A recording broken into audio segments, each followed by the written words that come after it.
বিসমিল্লাহির রহমানির রহিম। মোহতারাম দোস্তার বুজুর্গ, আল্লাহ সুবহানাহু ওয়া তাআলা আমাদেরকে এই পবিত্র মাহে রমজানে দাওয়াত ও তাবলীগের একটি মজমায় বসার তৌফিক দান করেছেন। এই জন্য দিল থেকে শুকরিয়া আদায় করি আলহামদুলিল্লাহ। মেরে মোহতারাম দোস্তার বুজুর্গ, আল্লাহ তাআলার অশেষ শুকরিয়া, তিনি আমাদেরকে আরেকটি মাহে রমজানের কাছে পৌঁছার তৌফিক দিয়েছেন। কত মানুষ গত রমজানে আমাদের সাথে ছিল, আজ তারা কবরের বাসিন্দা। আমরা বেঁচে আছি, এটা আল্লাহ তাআলার বড় দয়া ও মেহেরবান। রমজান শুধু রোজার মাস নয়, এটা ঈমানকে নবায়ন করার মাস, এটা গুনাহ মাফের মাস, এটা কোরআনের মাস। আল্লাহ সুবহানাহু ওয়া তাআলা কোরআনে কারীমের মধ্যে বলেন, ইয়া আইয়ুহাল্লাযীনা আমানু কুতিবা আলাইকুমুস সিয়াম, হে ঈমানদারগণ, তোমাদের উপর রোজা ফরজ করা হয়েছে। রোজা শুধু ক্ষুধা পিপাসার নাম নয়, বোগা থাকার নাম নয়। রোজা হলো চোখের রোজা, জিহ্বার রোজা, কানের রোজা, অন্তরের রোজা।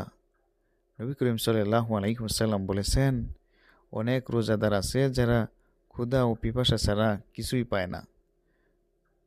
অর্থাৎ যদি গুনাহ না ছাড়ি তাহলে রোজার হক আদায় হয় না। মোহতারাম দোস্তার বুজুর্গ, রমজান হলো কোরআনের মাস।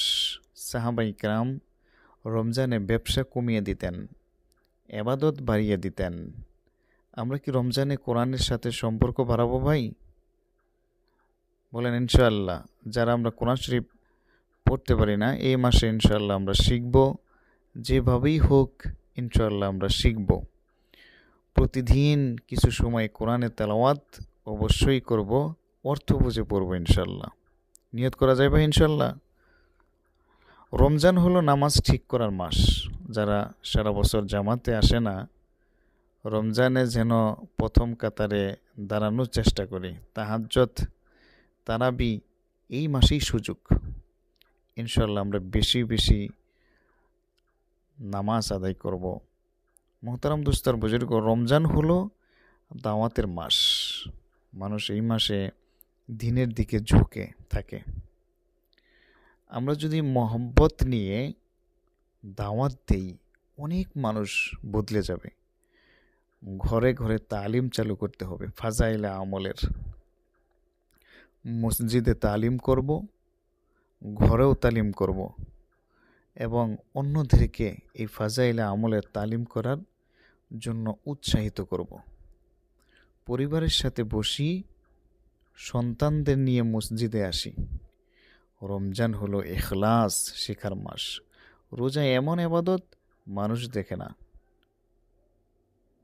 মানুষ দেখে না, শুধু আল্লাহই জানেন। তাই আল্লাহ বলেন, রোজা আমার জন্য আর আমি এই প্রতিদান দিব। কত মানুষ গত রমজানে বলেছিল, আগামী বছর হায়াতে যদি বাঁচিয়ে রাখে আমি ভালো হয়ে যাব, কিন্তু তারা আর পায়নি, তারা কবরে চলে গেছে। আমরা যারা এখন বেঁচে আছি, আমরা যেন আজই এই কথার নিয়ত করি, এই রমজান হবে আমার জীবনের সেরা রমজান। এই রমজানে আমি গুনাহ ছাড়ব, আমি নামাজ ঠিক করব, আমি কোরআনের সাথে সম্পর্ক বাড়াবো, আমি আল্লাহর রাস্তায় সময় দিব। আল্লাহ সুবহানাহু ওয়া তাআলা আমাদের সবাইকে তৌফিক দান করুন। মেরে মোহতারাম দোস্তার বুজুর্গ, দাওয়াত ও তাবলীগ এই মাসে আমরা